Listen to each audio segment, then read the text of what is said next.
There's a tornado right there. Guys, everybody go. The wind started howling and you could hear the roar coming. Looks like a 5,000-pound bomb hit the middle of town and blew up. Holy get it done! Oh my God! This is an emergency. You go to a safe place right now. I knew the direction it was heading, and I knew my baby was in that path. Oh my God! Oh! As temperatures rise all around the globe, natural disasters are becoming more violent and more frequent. Extreme weather survivors have captured the intensity and the magnitude of these events. These are first-hand accounts of a planet gone rogue. April 27, 2011 was the worst day on record in Alabama. 62 tornadoes touched ground and 252 people died in less than 24 hours. James Spann spent most of that day on live TV, trying to save lives. Get away from the door! The most important part of my job is to provide adequate warning for storms that can kill people. And if we're not successful at that, we're not successful at anything. At 5:40 a.m., James Spann joins his colleague, Jason Simpson, who's been on the air since 3:30 a.m. I want to show you this from the graphic system. The Storm Prediction Center has placed Alabama in a high risk of severe weather today. We all knew it was going to be bad. It's going to be one of the worst severe weather days that we'd ever seen. We've got James Spann. Thank you very much. When he walked in the door, for me, there was a feeling of comfort because I knew I wasn't going to keep fighting this fire alone. In addition to radar and satellite data, Spann and Simpson rely on professional storm spotters to provide what they call ground truth. We were one of several teams that worked for James Spann at his TV station. So our job is to find storms in northwest Alabama, and when they start happening, to give visual confirmation.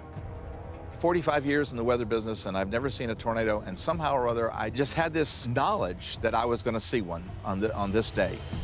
Brian and Tim meet in the city of Jasper, an hour northwest of Birmingham, where Spann's TV station is located. Around 2 p.m., we notice an odd-looking cloud approaching us. Brian, is that a rain-free base over there, sir? I was just trying to decide that. I mean, this storm looks so weak on radar, it doesn't even seem possible. Doesn't look like much at all. Lo and behold, it comes over us, and as it comes over us, we see that telltale sign, a rain-free base and a wall cloud, and in addition to that, the wall cloud is rotating. I see rotation. I see rotation. Check it out, Brian. Yep. Rotation. We have rotation. It takes a severe thunderstorm to make a tornado. If wind shear causes the mid-levels of a thunderstorm to rotate, a mesocyclone is formed. And if the rotating winds then descend to the ground, the result is a tornado. Where's the cell phone? Tim places a call to the National Weather Service and informs them of what we're seeing as storm spotters. This is Tim Coleman. I am on Highway 78, just west of Jasper, and I'm watching a rotating wall cloud. That creature's coming right at us. I got to get back in the truck. They immediately issued a tornado warning. This is an urgent message. This is a tornado emergency for the city of Coleman. Lauren Minot was aware of the tornado warning when she left her house and headed to work in downtown Coleman. But for Lauren and most people who've grown up in the area, tornadoes and tornado warnings are just a routine part of life in rural Alabama. I had the radio on, but I wasn't really paying attention to the weather until it beeped really loud and said there was a tornado in South Coleman County. The National Weather Service in Huntsville has issued a tornado warning for extreme southeastern Madison County in north central Alabama, southwestern Jackson County in northeast Alabama. I get just about in town, and I'm looking around because they're still saying that there's a tornado. And finally I see it. Our store best car. Oh my God. Better prices every day. Holy crap. At this point, I'm just like, oh my gosh, I have to get out of here. So I turn around thinking that I'm gonna have time to get out the way. Friday, April 29th is the final day to shop the Willow Tree. And it hits me. It sounds like someone is throwing rocks at my car.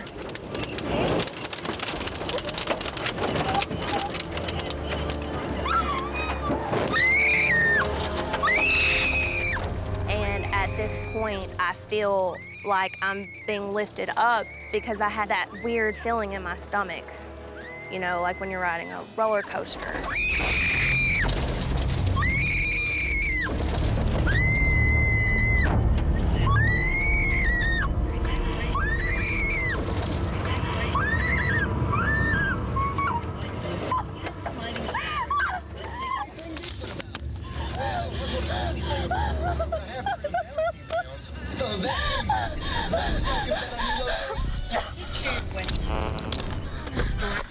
The tornado scooped up the car and dropped it in a parking lot next to the road. Fortunately, Lauren escaped without injury, even though she ignored all the warnings. In 2011, about 80% of all tornado warnings were false. A warning was issued, nothing happened at your house. And after repeated warnings like that, where nothing happens, it's cry wolf, the boy that cried wolf. And we know that people seek confirmation when they hear a warning. They believe it when they see it. They turned on the television and we had the live stream of the tornado. There it is. And again, this is coming right through the middle of downtown Cullman. You can see the debris. The live streaming images broadcast on TV left no doubt in Kim Cross's mind that this storm was dangerous and deadly. She's a journalist and longtime Alabama resident. When we first saw Cullman on TV, you get this terrible feeling in the pit of your stomach. You think, my God, people could be dying. I'm watching on TV as people are dying. You know, I grew up with tornadoes. I remember being in first grade and having to do tornado turtle, where you get down in the hallway and put your, crawl up in a ball and you put your hands over your head and protect your head. The tornado turtle is a leftover from a nuclear bomb awareness film dating back to the Cold War era.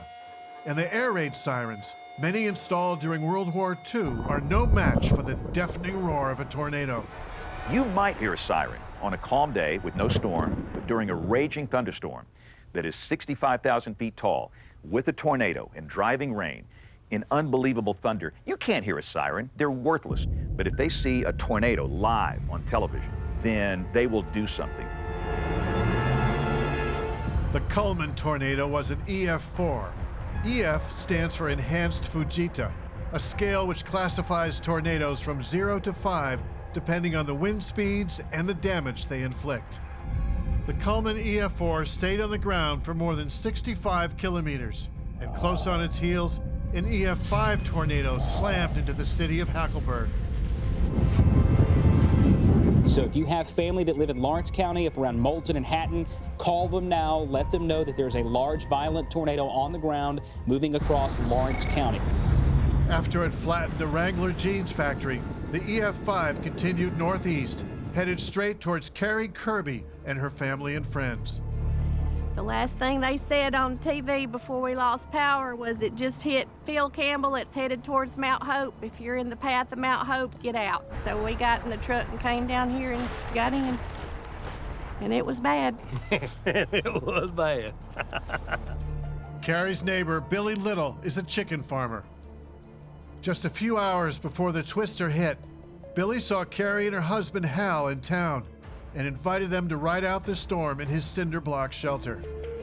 You know, it was real black back in there. You know, it's just a black cloud, but yet I was looking back in there over in woods, and the tornado was drawing that energy, and it was clouds. I mean, big clouds just rushing towards it. You know, it looked like it was doing 200-300 miles an hour. You could see a wall of rain and stuff moving that way. Black and gray mist looking that it was rolling in front of that wall. Hail the size of golf balls started dropping from the sky, the telltale sign of the cold front that fueled the twister. Then me and Billy were looking at the balls of ice, and one hit you on the hand, didn't it? It hit me on the hand, and my son, he was running, and one hit him on the head before he could get in there. and then I could see gray smoke just rolling towards us. And that scared me to death when I saw that. So I got back in the shelter and sat down, and I was silently praying they would hurry up and get in the shelter and close that door. Hey, it's coming right over us. Yeah, I ain't never seen nothing like this. Hey, look at that, boy. It's getting dark. Look here, Lord, have mercy. I ain't never seen nothing like this. When they got the door shut, it didn't last but 30 seconds of quiet before we could start hearing the tornado coming, and it sounded like a jet airplane to me.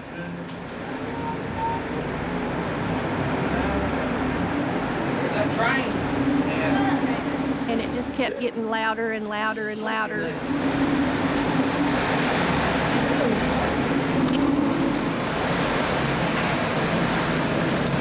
And then we could start seeing mud and pieces of leaves and trash being thrown up under the door into the shelter with us.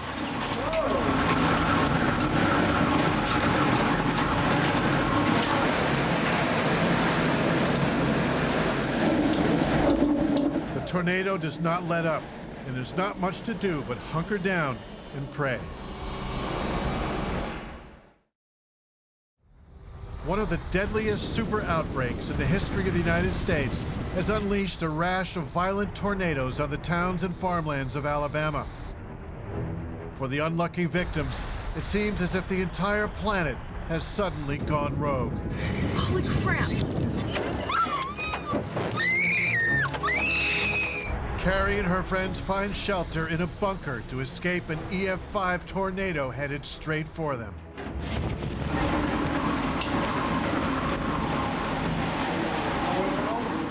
I just was hoping that the roof would stay on and the door would stay shut. Timmy, it's right on top of us. Don't open the door yet, please! Don't open the door yet, please! When the terrifying sound of 320 kilometer-an-hour winds and flying debris finally subside, some of the men try to exit the shelter. Power lines have blown over the door here. Well, over our door right here. Over that door. We stuck. They're alive and well, but there's no telling what devastation lies beyond that door, or how long they'll be stuck inside. Finished with Mount Hope, the violent long-track EF5 tornado plowed through several more rural towns, leaving behind a wake of destruction over 210 kilometers long, with 72 people dead. But there was more to come, as storm spotters Brian Peters and Tim Coleman would soon discover.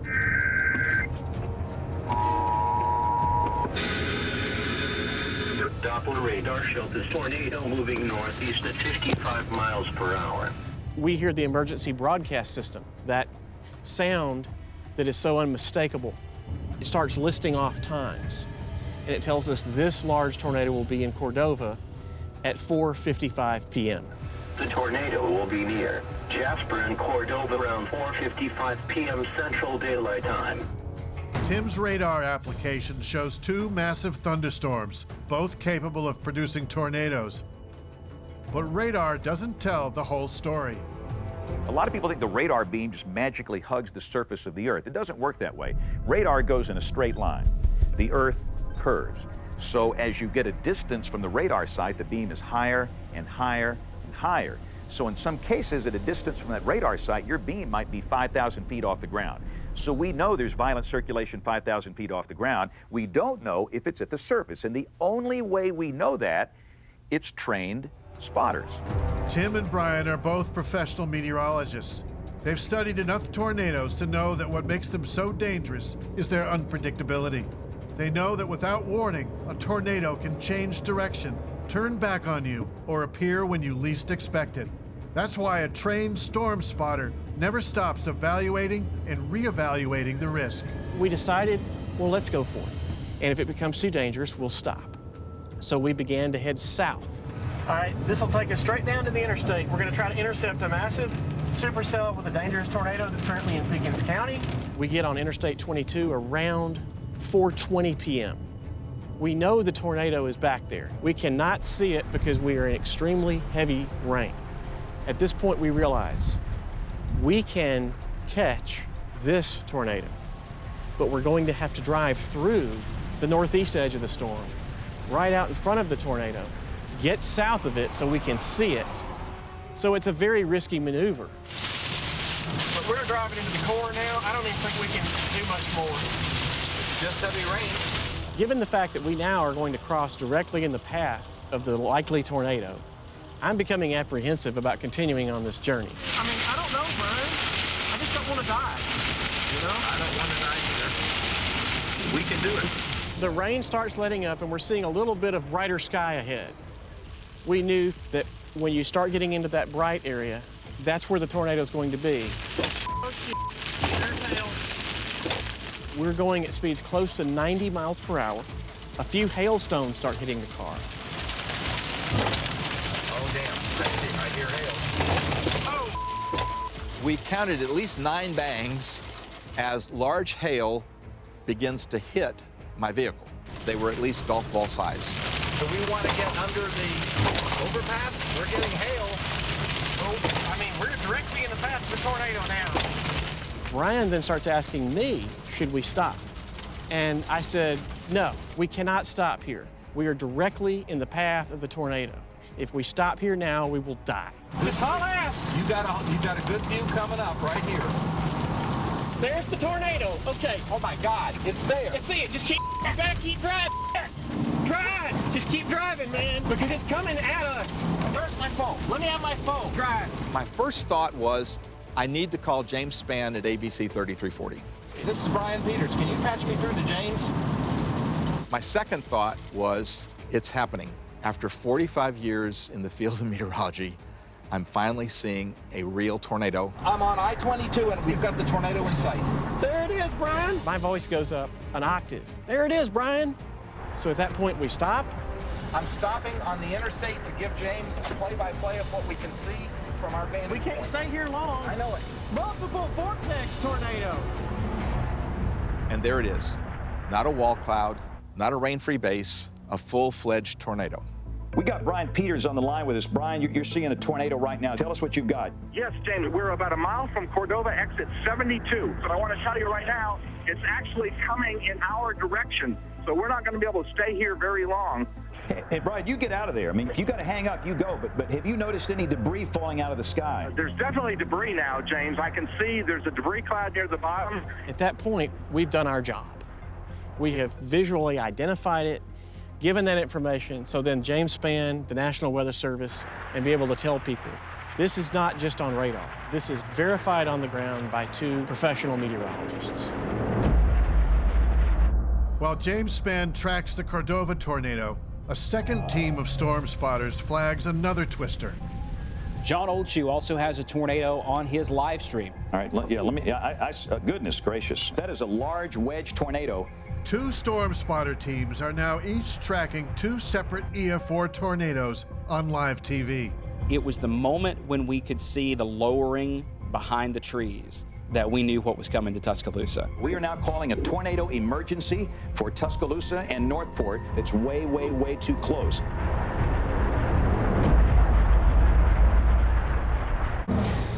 On April 27, 2011, one of the worst tornado outbreaks in U.S. history is barreling through the state of Alabama and has already claimed dozens of lives. Get away from the door!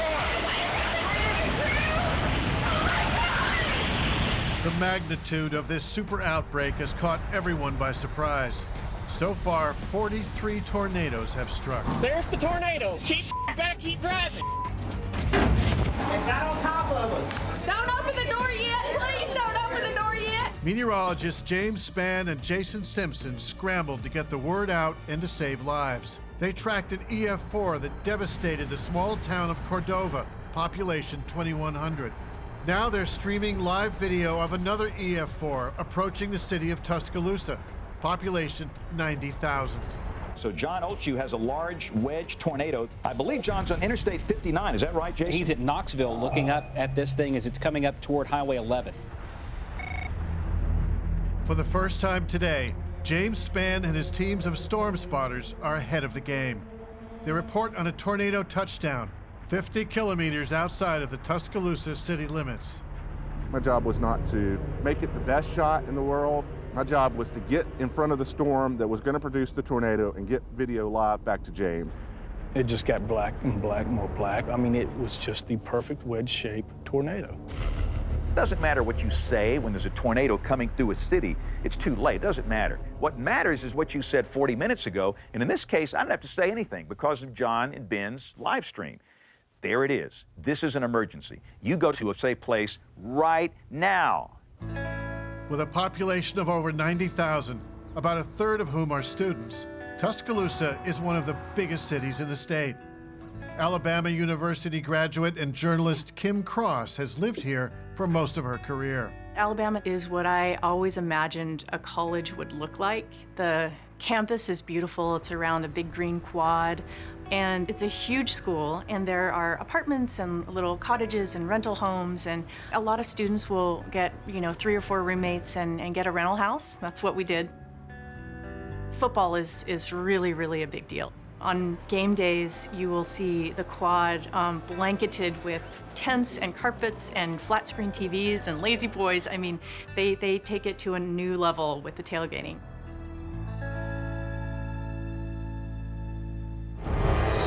But today is not that kind of day.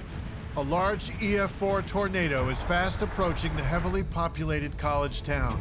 Let's look at the Tuscaloosa Skycam. Jason is working that. While Spann tries to convince his audience to take shelter, 2 young daredevils, Ryan Chandler and Nate Huguet, have ideas of their own. I'd always wanted to chase a storm, so I posted a tweet about who wants to chase a storm with me. My friend Nate said I'm in. Nobody should be driving.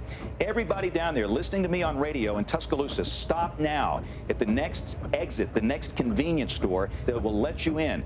At this point, it's still lighthearted and fun, and we're making jokes. As we get on 359, we start to be able to see the tornado. If you know anybody that maybe doesn't have electricity and cannot watch us or listen to us, make a call. Let things huge. The camera, for those of you that are watching maybe for the first time, this is on top of the Tuscaloosa County Courthouse. We're going to back up a little bit so that it's not so shaky, but look at that. Right, and this thing is still southwest of downtown Tuscaloosa. Moving north. That's southwest of downtown Tuscaloosa. There it is. You can see debris in the air. Look at the debris. Look at the debris in that. Goodness gracious. This will be a day that will go down in state history, and all you can do is pray for those people. The twister has been on the ground for close to half an hour. There's a tornado right there. Guys, everybody go. Wreaking havoc through the city suburbs. It is right in there. With smartphones and digital cameras, awestruck residents capture images of the tornado as it marches past. Oh my God. Towards the heart of downtown Tuscaloosa at McFarland and 15th Street. Go. This is a large, violent tornado coming up on downtown Tuscaloosa. Be in a safe place right now. So now we're starting to see the flashes. There it freaking is. Oh my God. Okay, speed up. It's out the passenger window, so of course Nate's filming and looking at it, and it's not until it's right on top of us that I actually get my first view of it. Go, Chandler. Never in my life will I see this again. I turn the car around so that I have the opportunity to see the storm out the front windshield. Chandler, do not go back that way.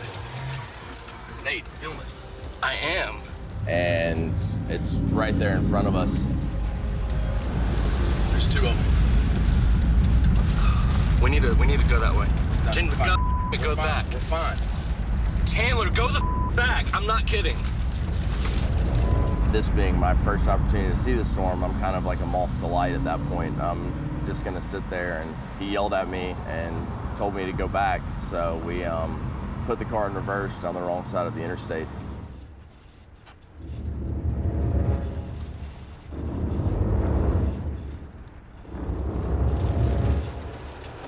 It's crossing the interstate right where we were.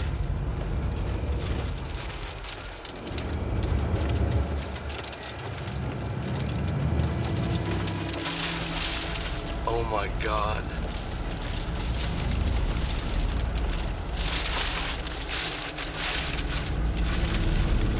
You can see huge debris. Oh my God. That thing is destroying everything. If you have a child on the campus of the University of Alabama, call them and tell them now to go into a safe place. Let's pan over to the left. Oh, my Let's take goodness. it full. Look at that. Are you kidding me? Look at all the stuff flying around up there. That's coming over near Interstate 359 in Skyland. Nobody should be out there. This is an extremely violent situation. I had turned the TV on in Elmore County, and I knew where that storm was. I knew the direction it was heading, and I knew my baby was in that path. I've got my mom, my brother, my sister, my family, my wife, my 2 boys, all living there, and now I'm not home to protect them. Students living off campus in ground floor apartments take shelter in bathrooms where pipes in the walls and bathtubs offer protection. Get back there! Oh my God! Holy, look at it, dude! Oh, get it It's fucking massive! He texted me at 5:12 and he told me, he said, this thing is huge, I'm fine. And I texted him back and I said, so y'all are okay? Oh, it's right outside. Oh my God! The phone cut off at 5:13. I knew in that second she was gone. Moments later, the tornado comes knocking at Will Caruso's door. Incredibly, like so many others, he has the presence of mind to keep recording with his smartphone. It is exactly 5:14. The tornado is passing over us. Tuscaloosa, Alabama. I love you guys. I love you guys. Holy Holy Lulu, hey! Lulu, I got it! We were all holding on to each other. I was holding on to 2 dogs and trying to pry myself between 2 walls and just doing whatever I could just not to get sucked up. Oh, God. Windows are going out! The water's coming down. The floor's coming down. A large tree behind the house fell on top of the roof, and beams from the attic and insulation and drywall came pouring down on top of us. Oh, God. The wind is tearing his house apart, but Will's smartphone is still recording. Something fell on your roof, man. Still pretty windy out there, but... Oh, my God. Look at it. Hold it. Oh, my God. Look at it. After it passed, the backside of the house was just demolished, just crushed.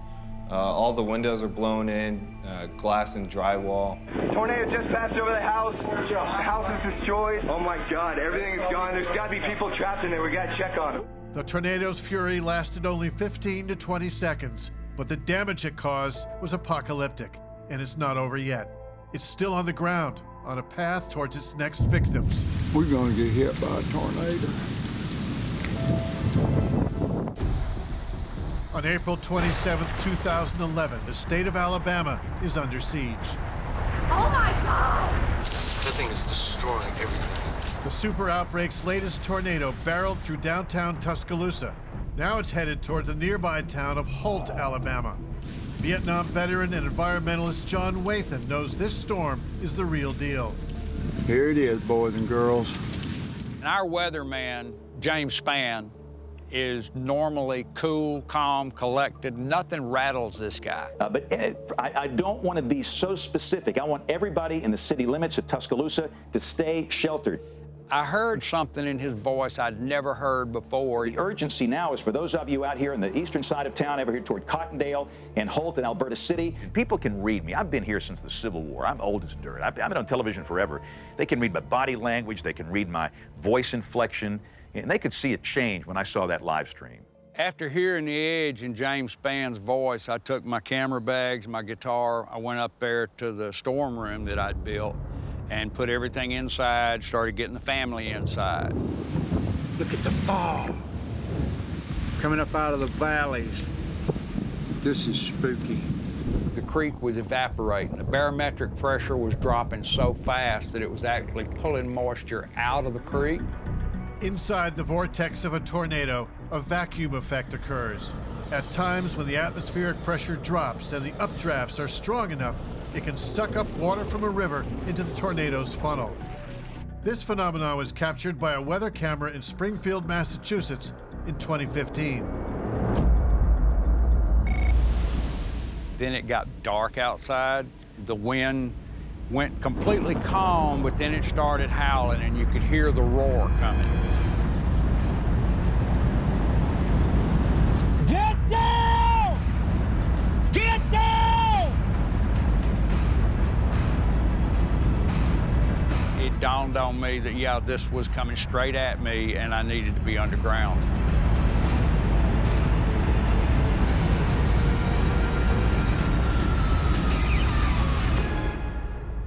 That's where I cut it off and ran underground. That's a dumpster in the air right there. When I looked up over the camera and saw that, this is not a viewfinder, this is real. We're in the storm room. Listen. I got one bolt locked on the door when it started rattling. There goes the house. At one point, we could hear what I thought was the house leaving, but it was actually my neighbor's trailer. It picked his trailer up and slammed it up against the house and just demolished it.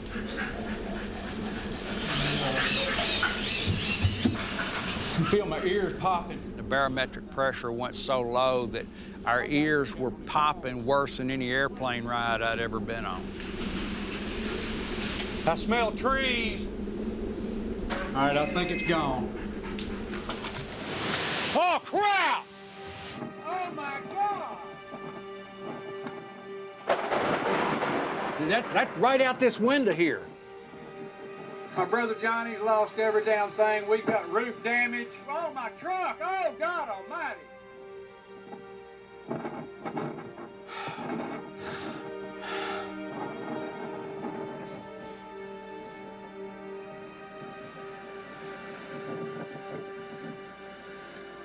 Have you seen this lately? No. No. Sorry. It was gone, man. Oh, my God. We were bloody lucky. That house was built right after Hurricane Katrina to withstand 200-mile-an-hour winds.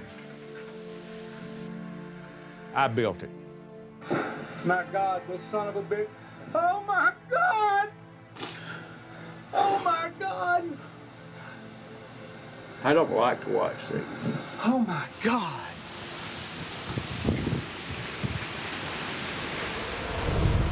The tornado shows no sign of letting up. It's growing in size and power and becoming more dangerous by the minute. Holy freaking huge, man. This is the storm right here that produced all of the damage in Tuscaloosa County coming up toward Birmingham. And again, it is a clear call to action. There it is right there. This is going to turn out to be one of the biggest tornadoes that ever hit Alabama, I think. The tornado is almost 2 kilometers wide. It's headed straight for Birmingham, the largest city in the state, and home to journalist Kim Cross. When the Tuscaloosa tornado was coming toward Birmingham, it looked like it was on track to hit our house. We have a large, violent tornado. There's no if, it's a matter of where and when. After we saw that, our power flickered and died. And when that happens, not only do you lose TV, you lose your lights, you lose all of the whirring, clicking things that happen in a house, and it gets dead quiet. I follow James Spann's Twitter feed, and he tweeted a link to the live stream coverage, so we were able to watch TV on our phones. And at some point, he calls out our neighborhood. And again, this thing is awfully close to Bessemer, Hueytown, Fairfield. If I've called out your neighborhood, you should be in a safe place. That's when you think we could die in a few minutes. Luckily, the EF4 never made it into the center of Birmingham.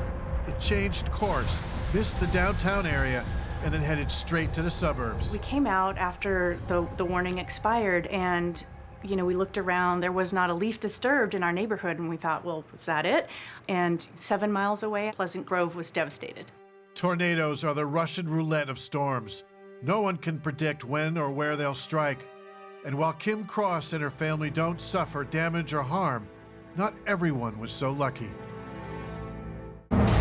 On April 27, 2011, a record-breaking number of destructive long-track tornadoes strike Alabama. The storm is on a rampage, destroying several $1 billion of property and taking scores of lives.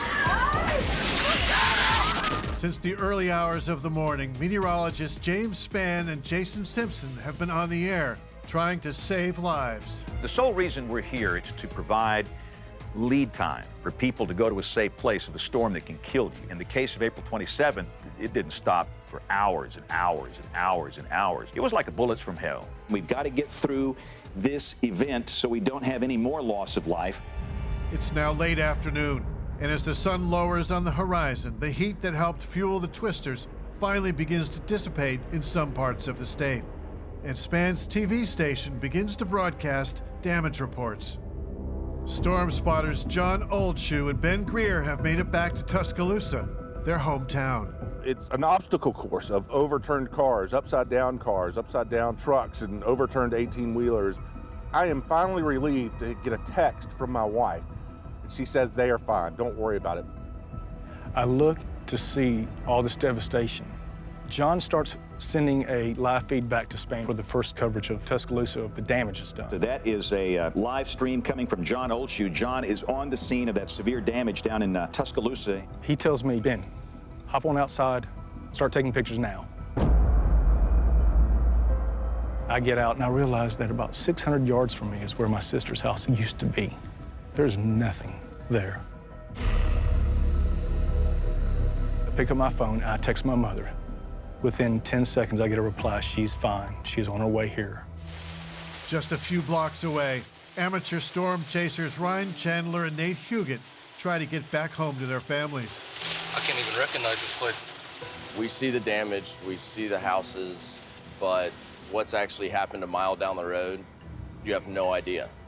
Light poles down on the road. This thing can't focus quick enough. So as we pull up behind the storm, a woman comes running up to the vehicle and we tell her to get in. Come on. Get in, get in. Come on. Oh my God, my dog. Are you okay? Hey, are people okay? I don't know, I can't. Oh my God, my dog dead. Oh my God. Keep we gotta, like there's tons of people out there. I know. Oh my God. So at that point, we get out and start digging people out of their houses. For those living beyond the city limits, finding loved ones is not always easy. The storm knocked down power lines, destroyed relay stations, and communication towers. We kept calling and couldn't get a response, you know, and that wasn't like him not to answer his phone. I called many times the hospital, the student health center, Ferguson Center, all of the places that they were telling online and on the news for you to call to locate your student. So that's when we got in the car and drove to Tuscaloosa.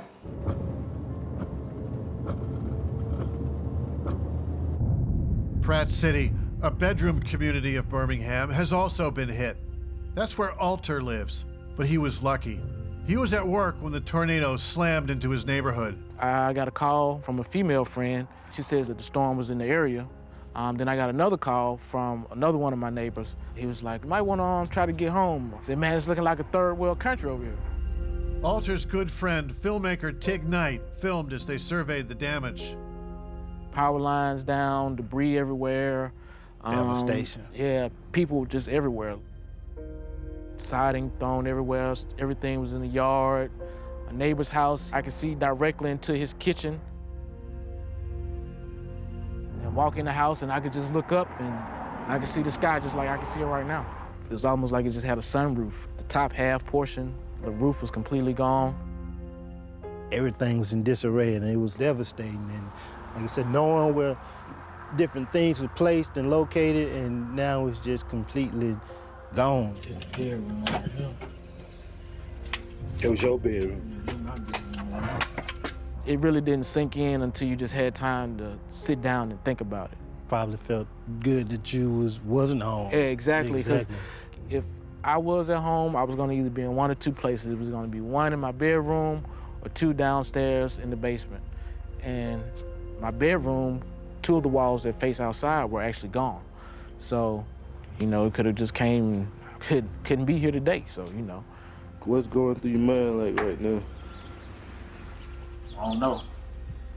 Rebuild or move? Yeah. That's the question. Yeah. That's the question right there. Major question. To stay and rebuild, or leave and begin a new life somewhere else, perhaps even in a safer place? That was the question on a lot of people's minds that day. An unprecedented tornado outbreak strikes the southern United States on April 27, 2011. The hardest hit are the residents of Alabama, where over 50 tornadoes have touched down so far and wreaked havoc. Carrie Kirby and her husband Hal found shelter in Billy Little's bunker, but now they're stuck. The power lines have flowed over the door here. Over our door right here? Over that door. We stuck. So 3 or 4 of them put their shoulders up against the door and shoved until they got a big enough crack that Hal could stick his head out the door. Billy said, "What do you see, Hal?" And he looked around and he said, "Nothing, Billy. I don't see anything. It's all gone." They all got the telephone pole off the door and we came out and there were just piles of debris everywhere, metal twisted everywhere. We looked over there and the black and white horse that had been in this field right behind us was sticking out the top of one of the chicken houses that was laying on the ground, and he was flailing his head around. And I just couldn't look at that anymore, so we went over towards Billy and Nancy's house to look at what was left over there. His house had been stone, rock, brick, and the walls inside were tongue and groove walls, and there was nothing left that you could recognize in that pile of debris except a rock fireplace sticking up in the middle of it. There wasn't really an option to pick up and move. You just take one day at a time and dig in and build it back. Further south, the Stevens drive to Tuscaloosa to search for their son William, who has not reached out to them in over 3 hours. It looked like somebody had come in and dropped a bomb on the place, because you could not drive down McFarland Boulevard. Will had decided to ride out the storm with a childhood friend, Danielle Downs, and her roommate, Lauren Brown. The house was surrounded by a lot of trees, and it took the trees down, and one come down and just took the whole house, just centered the house. When they found him, he had one under one arm, one under the other.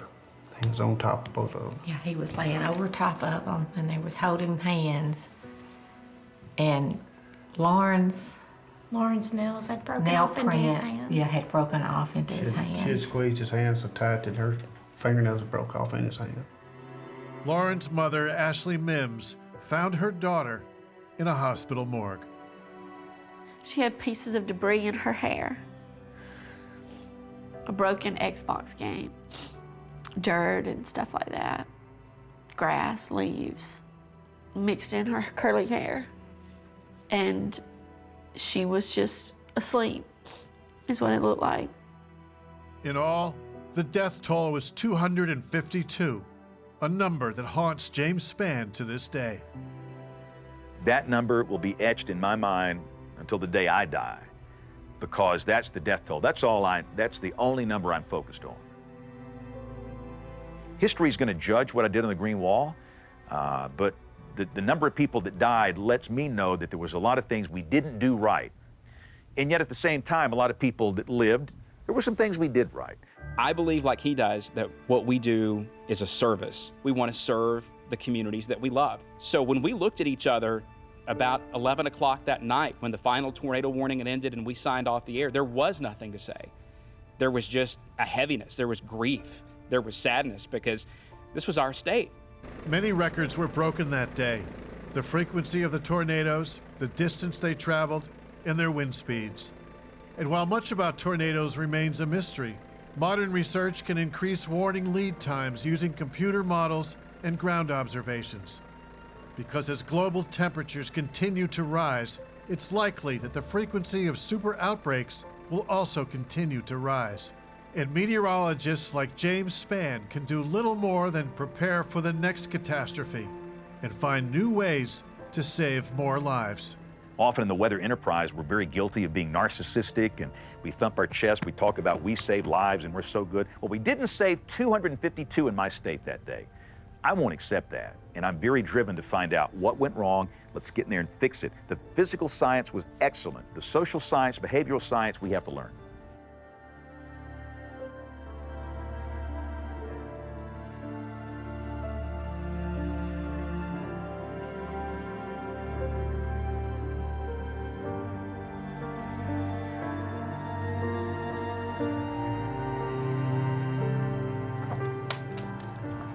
Rouge, come on. Reba.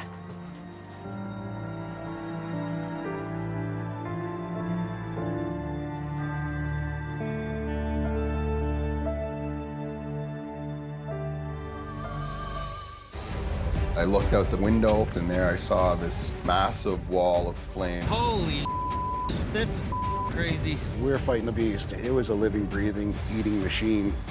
We had 860,000 liters of fuel. Where are you? Right now, I'm escorting fuel through a burning hell. I'm getting phone calls from parents. Where are you? Do you have my child? It's monstrous. It does whatever it wants to do. It will eat anything in its path. Holy look at that! Oh my God, it's gonna burn down! As temperatures rise all around the globe, natural disasters are becoming more violent and more frequent. Extreme weather survivors have captured the intensity and the magnitude of these events. These are first-hand accounts of a planet gone rogue. One of the worst natural disasters in Canadian history struck on May 3rd, 2016, when a wildfire ripped through the city of Fort McMurray, Alberta. The fire became known as the Beast and forced 88,000 people out of their homes, scrambling for their lives. Might have been the last time I ever saw my house right there. Holy Fire Chief Darby Allen led the city's efforts to battle the blaze. At times, it was 500 or 600 feet in the air, taking up all your eyesight. So as far as you could see left and right, and in the air, it was flame. And for those people that were on the ground fighting that fire, overwhelming. Just down the road from where I live. On Monday morning, Fort McMurray resident Jason Louvel films the season's first fires from his rooftop. It's fire number 2. There's fire number 1. A few water bombers in there now. That's a bad one over there, folks. We could see the smoke, so that's why we went in and see what was happening. You okay back there, puppy? Hey, say hi. Yeah. Well, there's off-road trails throughout. You can just take the trails, and they do end up leading to where the fires were. Well, there it is. Another big forest fire for Fort Mac. The wildfire west of Fort McMurray grew overnight, but it has been kept in check and away from town by overnight dozer work and ground firefighting efforts. Super dry. It's 30 degrees again today. Wind changes direction. It's going to come into town and we're going to have to evacuate. You know, I'm informed it was the driest conditions for 50 years. We'd had consistent high temperatures, no humidity. It's prime for any type of ignition source for that forest in some way or another to get going. Fort McMurray is surrounded by the northern boreal forest, which spans from Alaska to Newfoundland. And the heart of Canada's oil production sits 100 kilometers north of the city. It's the Athabasca oil sands, where over 1 million barrels of heavy crude oil are pumped out of the ground every day. So when the first fires start just a few kilometers from the city, water bombers and helicopters are quickly dispatched by Alberta Forestry. I don't think they want us here anymore. Because they're blocking the road. I think we just got in trouble for coming and watching the fire. The helicopters landing. Yep. Jason and his friends are told to clear the road so ground crews can pave the way for an air attack. This early on, a lot hinges on how fast and how hard these units can strike. There they go. Sweet! Well, the lady said they're going to be bombing here very shortly. We should be getting out of here. I'm concerned. I know how dry it is. We also know how quick this thing is moving. And I'm concerned, although the reports are it's going to pass us by, the wind is continually changing. So although the wind is currently taking it down and away, if that wind changes, we're in trouble. 6:30 at night on my way to night shift. There's a huge plume of smoke coming up just over the hill. Ash everywhere on the ground. Chris Burrows and Gina Bourdois have lived here for a decade. They've seen their share of wildfires, but this one is different. So, in a sense, we were sort of jaded because, yeah, we'd been living in a forest fire area and a forest fire zone, but it never got that close. Hope we make it through tonight. No more fires starting. So at the end of the day, on the 2nd, we were in a comfortable position enough there was no imminent threat at that time. But although we were hopeful, I was concerned that we were going to have some trouble on the 3rd. When dusk comes, firefighting crews are pulled back to safety, and Dale Benfeld gets ready for a long night. And that's what I did all Monday night, was monitor the situation with the staff that I had in the regional operations center. And really, that's the calm before the storm. At night, with the way the ground is out there, there's a number of valleys, there's a number of gullies. It can go in any direction, but you don't know where it is because you don't have a visual on it. Anything could happen.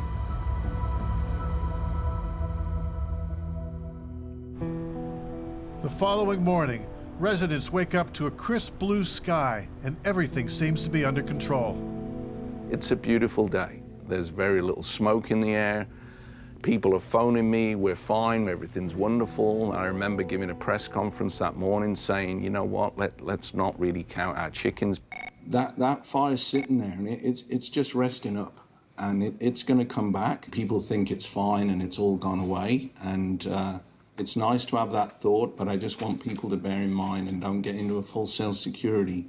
We're in for a rough day.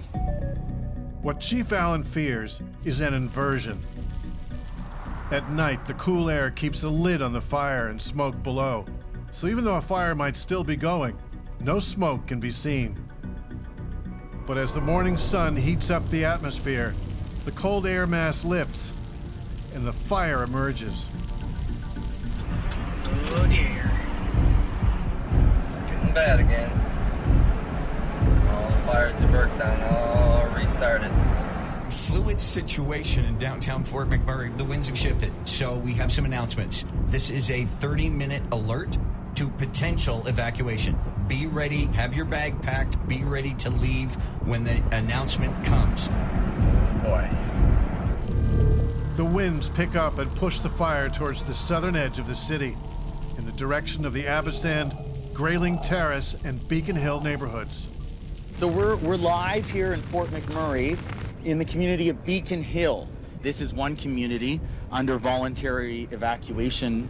And I'll tell you, basically noon came and it went from kind of smoky and then in a matter of 20 minutes or so, it just went black. There's no more waiting around. We're evacuating. We wrote out a very quick evacuation order. No, it went. Mandatory evacuation update, okay? Residents of Abasand, Grayling Terrace, Beacon Hill are now under a mandatory evacuation order. Mandatory evac. They want us out of here. People are panicking, there's accidents everywhere. It doesn't seem like we're gonna be getting out of here. It was just me and my missus here and the animals, so we just picked up what we could here and tried to get out of town. Gina is at work when she hears the evacuation order. I thought to myself, oh my gosh, Chris is at home right now. I need to call him. Called him, no answer. Of course he's sleeping because he has to work that night. I was sound asleep. I had earplugs in from working the night before. I ended up calling my neighbor, and my neighbor said, okay, I'm not home right now, but I'll get my boyfriend to go knock on the door. And as I woke up, I could feel the house shaking because of the slamming going on in the door. And I looked out the window, and there I saw this massive wall of flame. With minutes to spare, Chris gets out of his house and jumps into his neighbor's truck.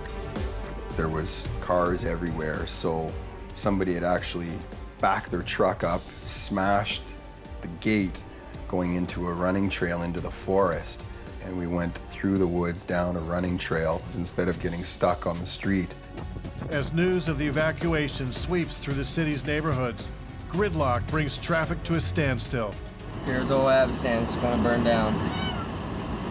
She's pretty bad, boys. Burning up pretty good. The cops got to get directing traffic and get people moving out of here. We're all sitting ducks if this starts breaching the property line. Fort McMurray is in the middle of the Borealis Forest. There's one way in and there's one way out. But can the roads take the people? And the rationale was no, the roads can't take the people.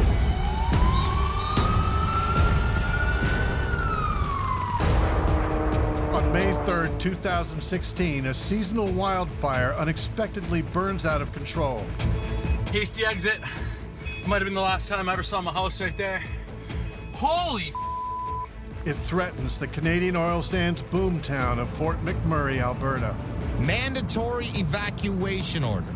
You gotta stay calm. Lord, keep us safe. Get us out of Fort McMurray in one piece. That is, babe. Look at that. Oh my God. Whoa. I can feel Holy crap. the window is hot. Fort McMurray is home to 88,000 residents.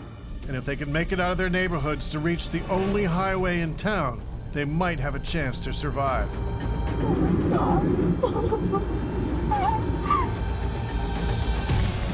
By now, there are areas of the city that are completely engulfed in fire. It's monstrous.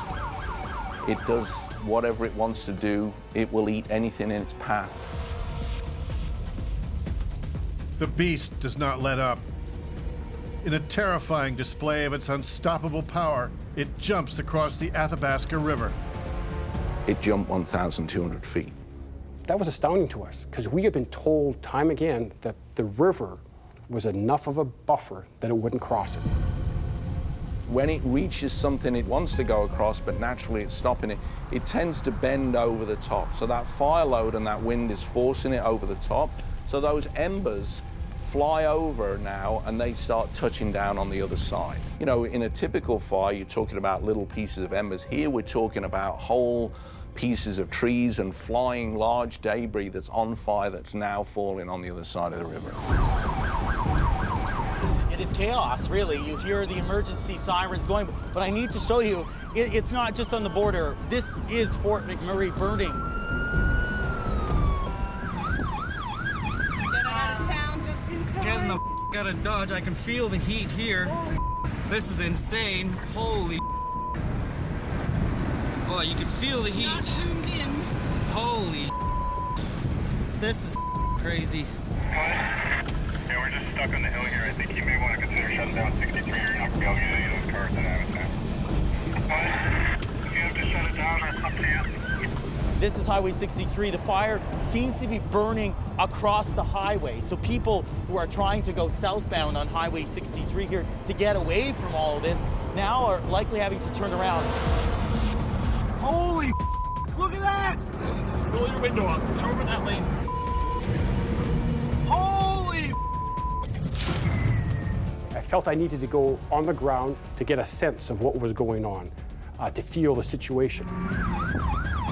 When I get to Avocen, I'm watching the side of the hill burning. There's a lineup of vehicles going up the hill.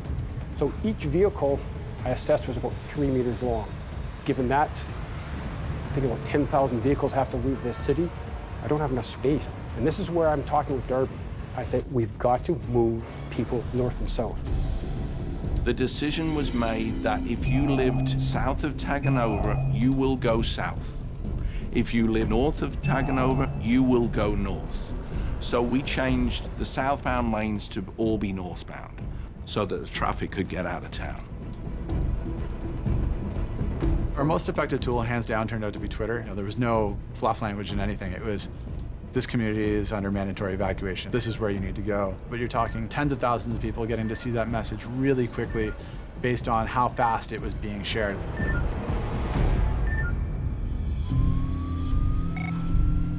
Chris and Gina reunite in a downtown parking lot.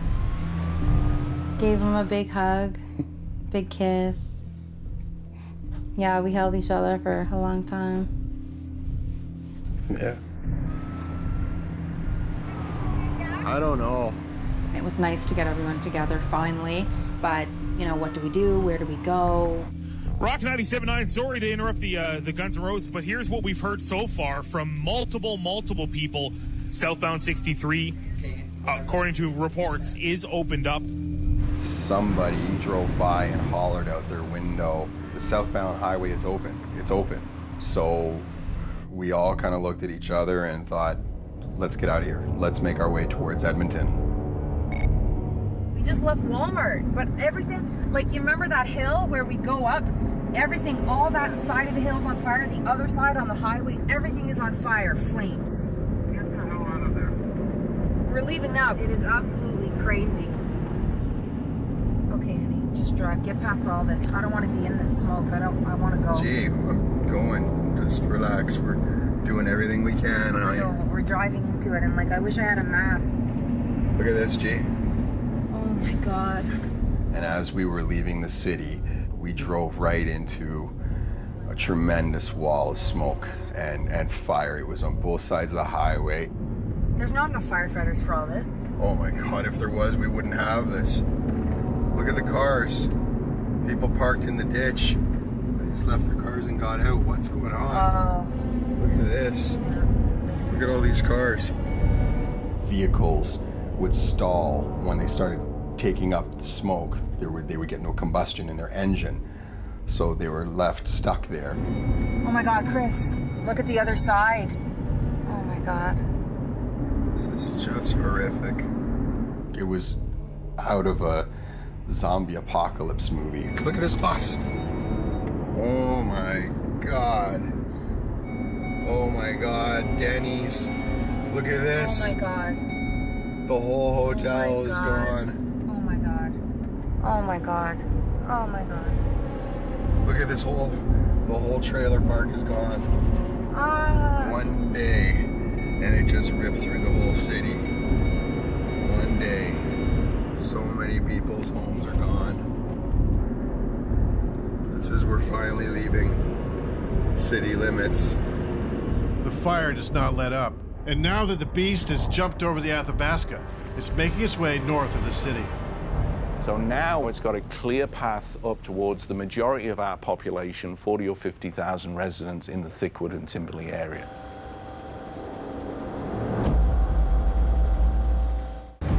On May 3rd, 2016, a raging wildfire bursts into the city of Fort McMurray, Alberta. Holy look at that! Holy Oh my God. The whole hotel is gone. All of the lanes south of town are dedicated to south traffic. 3 neighborhoods in the southern part of the town are being evacuated, and the situation worsens when the fire heads north. Mandatory evacuation for everyone, everywhere. There's the official word we were waiting for. So now we're faced with a fire coming into town that's approximately 4 or 5 kilometers wide, and it's about 20 kilometers long. We sent approximately 25,000 people north, and we didn't know where we were sending them. We just knew we had to get them out of town at that time. To the north of the city are the oil sands production facilities, but also the camps that house the workers employed by the energy industry. A lot of these camps can hold up to a couple thousand workers at a time. They're very large, so I knew there's a safe spot 20 kilometers away. And I started telling everybody, get the message out, everybody goes to Noralta Lodge. From there, we could get people farmed out to all the other camps north of here. At the Father Turcotte Elementary School in downtown Fort McMurray, a few students are still waiting for their moms and dads. But Principal Lisa Hilsentegger decides it's too dangerous to wait any longer. There didn't seem to be any more parents showing up at this time. So I did an all call in the school. We're leaving, please come to the front. Students got on the bus, I got on, closed the door. There was no doubt in my mind that that was my responsibility to see it to the end, to get all the students home. Just a repeat for you, a mandatory evacuation for the entire city of Fort McMurray is now in effect. At this point, we were being told to go north. and it was very slow. It was very hot on the bus, and it was dark, but it was very orange. Residents go to Noralta Lodge, which is 21 kilometers north of Fort McMurray.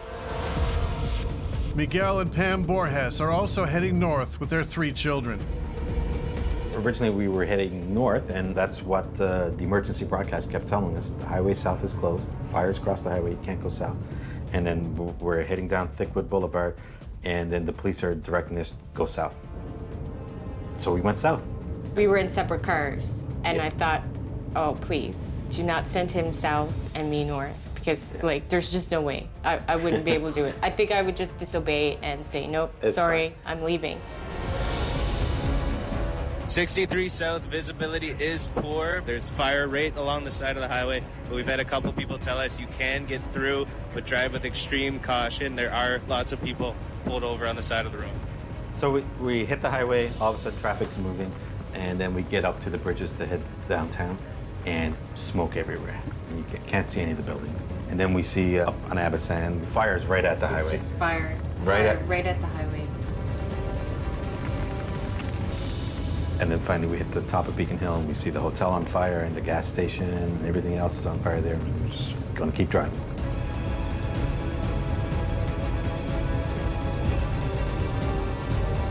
The message is to get out. I think people are realizing this now. If they were staying behind, you know, it's just too risky. And when you drive by this, you know why, you have to get out. While the highway fills up with traffic, firefighters save the homes people have left behind.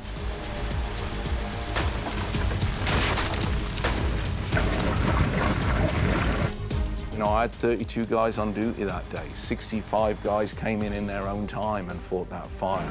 We had approximately 100 firefighters from industry that came into town to help us. They're dumping right at us.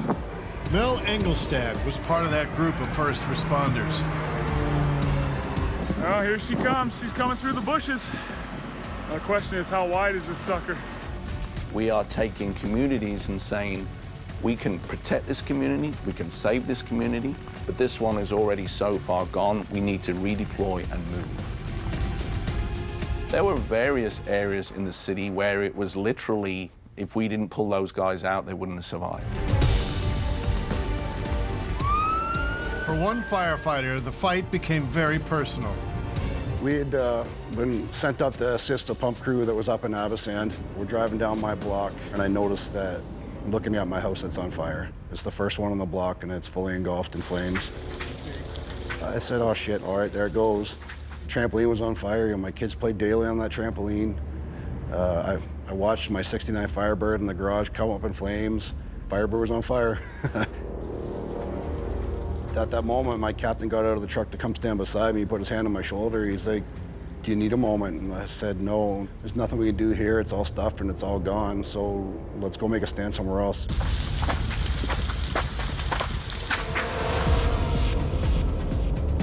Miguel and Pam have made it out of town. But now they're stuck in traffic, and the next gas station is 200 kilometers away. So this is when real panic started setting in because Pam's van was going to run out of gas. Miguel and Pam aren't the only motorists running out of gas.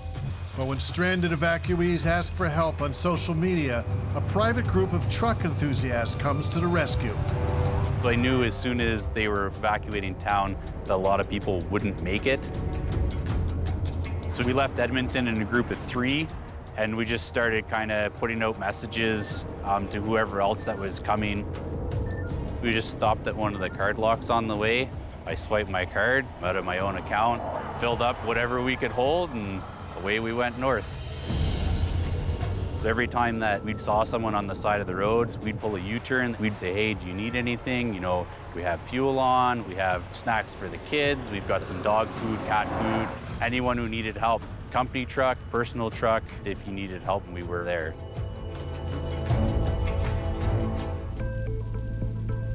By the time Miguel and Pam Borges reach a service station that still has some gas to sell, they're running on fumes. So we get in the line for gas there.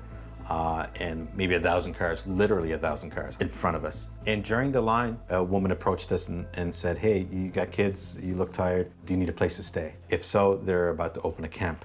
They're about to open, it's not open yet, about a kilometer down the road. She said, yeah, sure, we have no plans, you know, we've been driving all day. The Borges family finally arrives at the Wandering River Camp, an oil industry facility. So they have a lady at the desk. You give them your license plate number, and it's like, okay, go get something to eat. So it was like the best chicken fingers ever, because we were really hungry.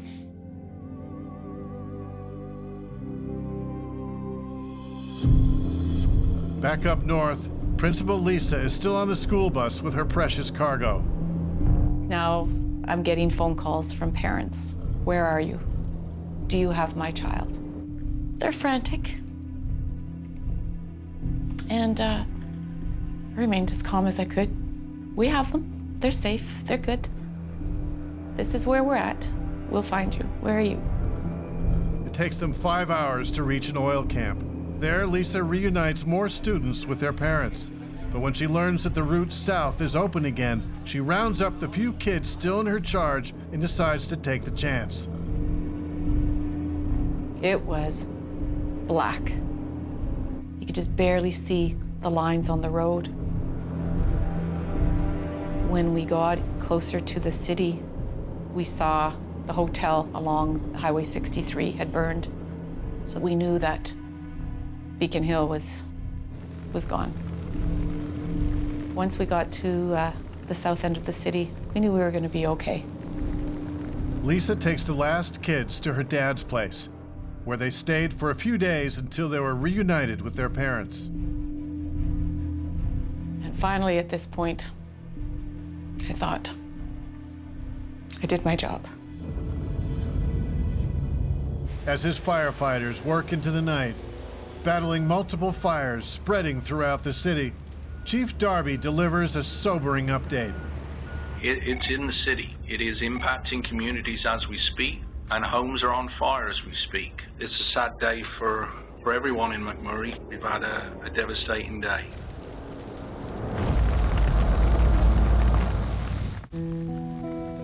May 3rd, 2016 delivered a devastating blow to the city of Fort McMurray, when a ferocious wildfire swept into the oil sands boomtown and forced 88,000 people to flee for their lives. We successfully evacuated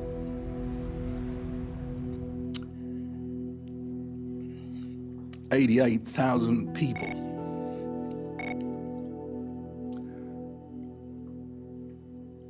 No one is hurt, and no one has passed away right now. I really hope that we get to the end of this and we can still say that. When first light came on the 4th, we managed to get some reconnaissance and see what had happened. And I felt a weight lift off to my shoulder once we realized that the people were out, because that creates a different dynamic. Now we're fighting structure fire. The fire they nicknamed the Beast is still raging, and it's getting bigger. It was everywhere. We use the term the Beast. I call it a three-headed monster because it was going east, then it went north, it went south. It was constantly changing. We literally walls of flames. At times there's walls of flames like that, 100 feet tall on 3 sides of us. This thing was a living thing. No matter what you were doing, it was going to do something else. We were fighting the Beast. It was a fight. You go and you go and you go until there's no more give. It was moving sometimes, 3 meters per minute, then 12 meters per minute, and then we were hearing 102 meters per minute. It seemed to have a mind of its own. It did whatever it wanted, it went where it wanted. It was a living, breathing, eating machine. It was hungry. The Beast was hungry, and we had to try and get ahead of it. As the Beast grows in size and power, it creates its own weather system. As intense heat from the ground rises up, the smoke carries water vapor and ash and forms into a pyrocumulus cloud. As the hot air moves up, cooler air rushing in to replace it produces severe gusts of wind inside the inferno, which in turn fuels the fire. By now, firefighters from other parts of the province have joined Darby's troops to help save homes and critical infrastructure, but they're running on empty. A couple of our members are actually volunteer firefighters. One of them messaged us and said, you need to get here as quick as you can because a lot of the fire trucks are running out of fuel. We have nothing. We drove up the highway from the police roadblock and we literally drove through 3 or 4 sections of fire on either side of the road. Pitch dark, smoke so thick that you could barely see the vehicle in front of you. We need light plants and generators. Where are you? Oh, well, right now I'm escorting fuel through a burning hell. Up 63. We had 860,000 liters of fuel. We thought if anyone looked at this from the outside, they'd think we're crazy. We're literally driving a vehicle loaded with a bomb through an inferno. They couldn't really believe that we were just a regular bunch of guys that figured that someone would need help, and we just kind of showed up. Back near the Athabasca River, the fire is still raging and is fast approaching one of the city's most critical pieces of infrastructure. This water treatment plant is what feeds all the hydrants that's being used in the firefight. As a firefighter, the worst thing you feel is when you don't feel that pressure in that hose line and that water's not coming in the end. As the fire advances towards the plant, a skeleton crew of engineers man the pumps to keep the water flowing. You could stand in this control room here and look out at the fire, and you could watch the flames start up when a wind gust came through and go back down. Like, the fire was everywhere.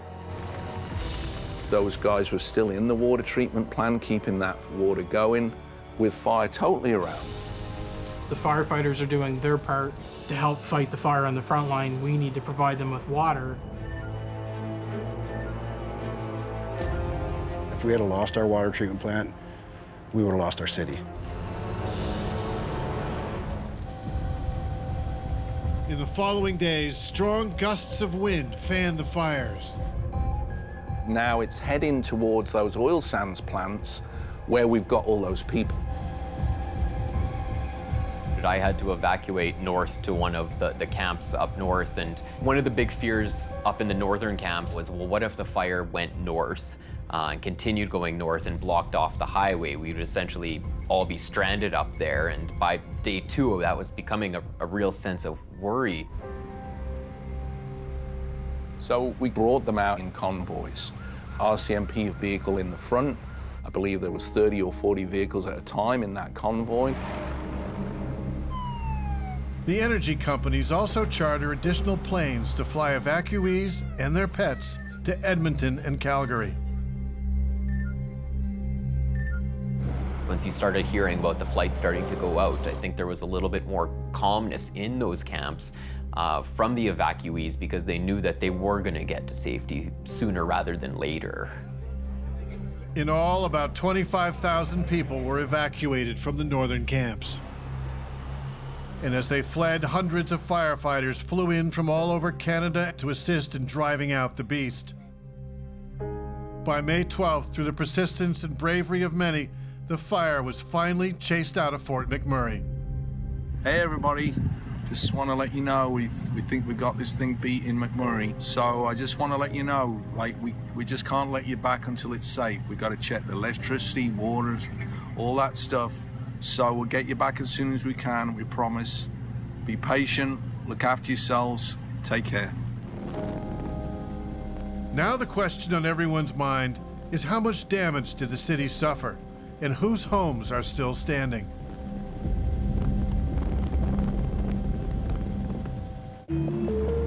For a whole week and all around the clock, hundreds of firefighters battle the terrifying blaze that engulfs Fort McMurray, Alberta.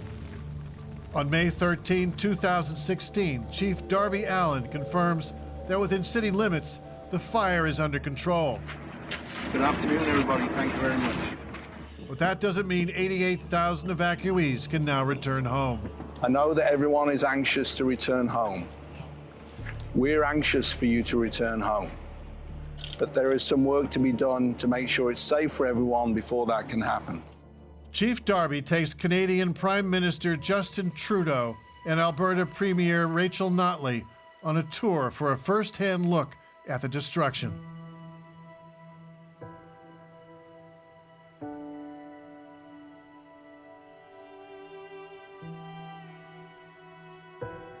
Entire neighborhoods have been destroyed. In total, about 2,700 homes have burned to the ground, and many more have sustained severe damage. But this tally only accounts for bricks and mortar. It does not include the deep emotional distress that now affects the entire community.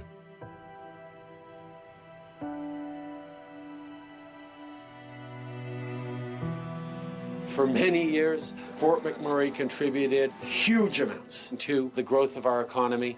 Now this community needs help, and I can guarantee you, Canada will be here for this community. It will be weeks before the city is ready for residents to return. But it could have been a lot worse. In those early days, we knew that we had managed to save a good chunk of the properties, and you know, it turned out that we saved around 84% of the properties. The city was surrounded by an ocean of fire, but Fort McMurray and the surrounding communities have been saved, and they will be rebuilt. But getting the city ready to take back 88,000 residents is easier said than done. It's really easy to turn the switch off, but to start it on again is a whole lot more work. You've got to get banks back online, you've got gas stations back online. And the big part about that too is that when you evacuate everybody, that means all your workers are gone too.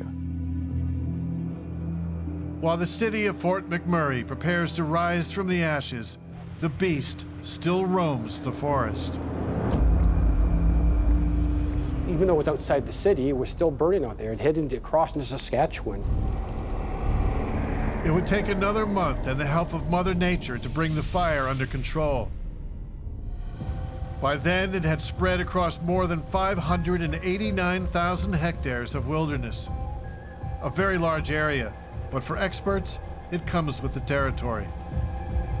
In Canada, on average, we have about 7,000 forest fires, and it burns about 2 million hectares, which is about half the size of Nova Scotia. Fires are part of the natural cycle of the boreal forest.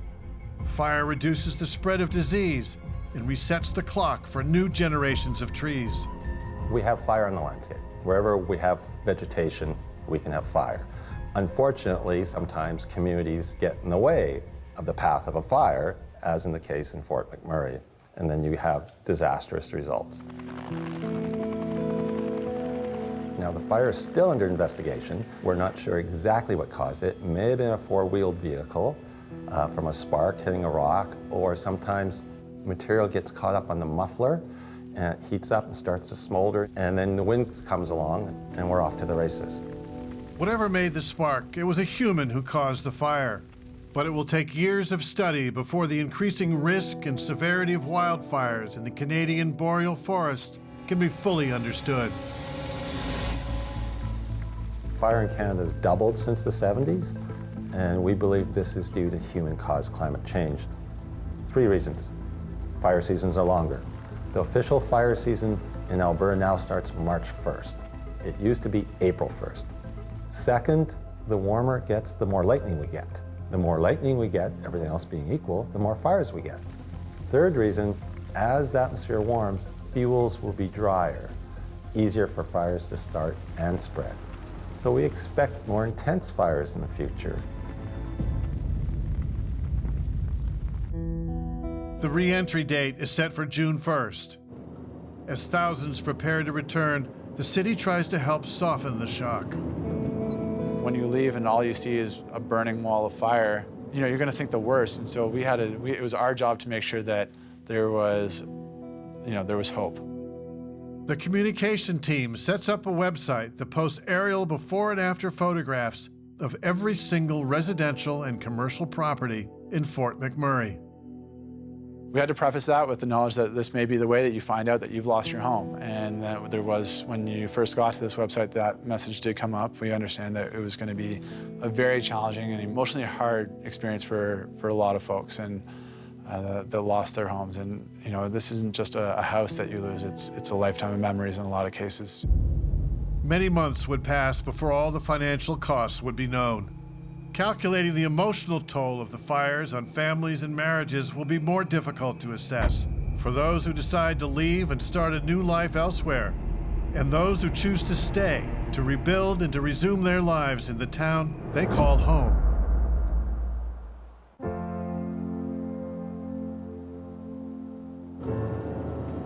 By June 1st, 88,000 Fort McMurray residents begin returning to their communities, and a welcoming committee is awaiting them.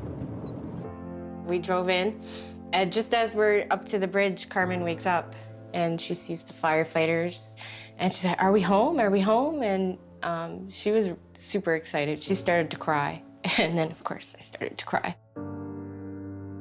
Our chief, Darby Allen, organized 2 trucks to stay on top of the bridge coming into town. We had a huge 50-foot Canadian flag flapping in the air, and 2 crews of firefighters standing on the bridge waving at everyone coming in through on us. You know, there was a lot of honking horns and tears, and for my guys that were on that bridge, it meant a lot for them too. We were the last people they see when they left the town. So for them to see us coming back into town, standing there waving at them, I think that hit a lot of hearts in a great way. But for many returning residents, the firefighters' warm welcome was followed by a devastating and heartbreaking sight.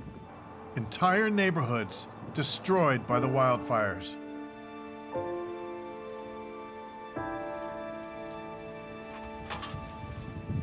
I knew that the house wasn't going to survive, but there's always that hope. You know, you hope that you have a home to come home to. All that remains of Chris Burrow's house is an empty lot filled with ashes and debris. There was a few things that we managed to pull out of the remains. This is what's left of my grandfather's watch from after the war. This was what my mom kept and would put our family's baby teeth in. So other than that, everything perished in the fire, and it was tragic.